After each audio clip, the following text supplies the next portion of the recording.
Здравствуйте, меня зовут Владимир Мельников.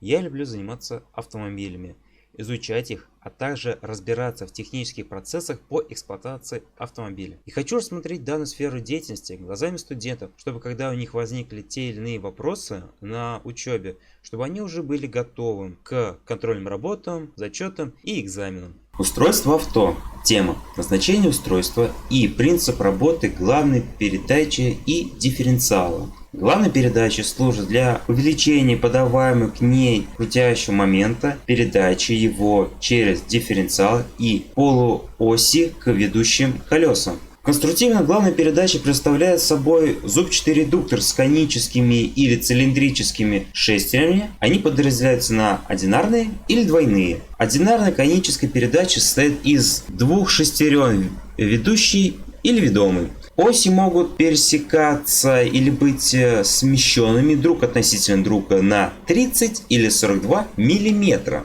Главная передача со смещенными осями называется гипоидной. Преимуществом гипоидной передачи является: первое, большое по величине передаваемый крутящий момент. Второе, меньше шум при работе. Третье, автомобиль с такой передачей более устойчив от опрокидывания. Недостатком: повышенное теплообразование. Главная передача на современных автомобилях имеет передаточное число от 4 до 9. Дифференциал предназначен для распределения подаваемого крутящего момента между ведущими колесами или мостами. Кроме того, дифференциал обеспечивает различную скорость вращения на поверхности. В зависимости от конструкции дифференциал подразделяется на конические 7-ступенчатые и кулачковые повышенного трения. Конический дифференциал состоит из следующих деталей. Первое, корпус. Второе, крышки. Третье, крышка, винты. И четвертый, 4 сацелитов и